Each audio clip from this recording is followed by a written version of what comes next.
When a dictator who has ruled with an absolute iron fist for decades suddenly dies, what do you think happens next? Well, in the Soviet Union, Stalin's death in 1953 kicked off this absolutely frantic scramble for power. And the story of who actually took over first, it's probably not the one you've heard. So let's just start with that question. When you think of the guy who followed Stalin, who's the first person that pops into your head? Take a second.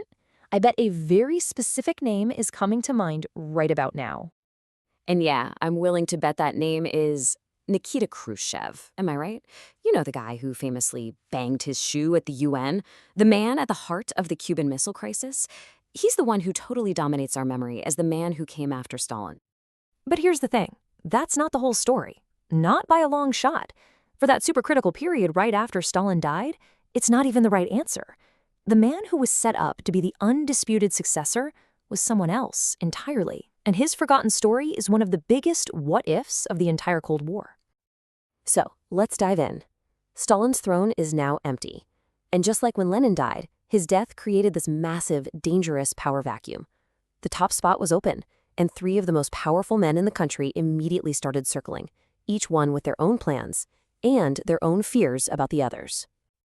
And right out of the gate, it looked like one guy had it all locked down. Georgy Malenkov. I mean, he wasn't just a contender, he was the clear heir apparent. He immediately grabbed the two most powerful jobs in the entire Soviet system. For all intents and purposes, he was the new Stalin. But of course, Malenkov wasn't alone. You had this cast of characters vying for control. First, there's Lavrenti Beria, the genuinely sinister head of the secret police, a man whose power was built on pure terror. Then you have our guy, Malenkov, the skilled bureaucrat, seen as the designated successor.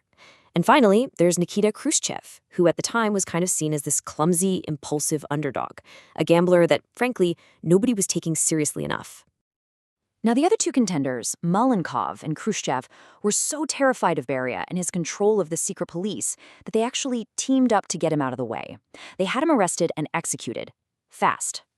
With the boogeyman gone, the real battle could begin. And this wasn't just about personalities. It was a fundamental clash over the future of the Soviet Union. And you can see their two visions laid out pretty clearly here. On one side, Malenkov proposed what he called a new course. He said, hey, maybe an all-out war with the West isn't inevitable. Maybe we should focus less on heavy industry and more on making consumer goods to actually improve people's lives. Khrushchev, on the other hand, immediately pounced on this, calling it ideologically weak, a retreat from real communism. And he offered his own massive, supposedly pure alternative, the Virgin Lands campaign. And this Virgin Lands thing was a huge gamble. The idea was to plow up 40 million hectares of land that had never been farmed before, mostly because, well, it wasn't very good for farming. Local leaders in Kazakhstan literally warned him, this is a terrible idea, the soil can't sustain it. But Khrushchev didn't listen. He pushed ahead, using it as this massive propaganda piece.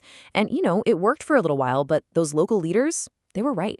By 1958, the whole thing was falling apart. So here's the crucial difference. While Malenkov was focused on policy and trying to govern, Khrushchev was playing a different game.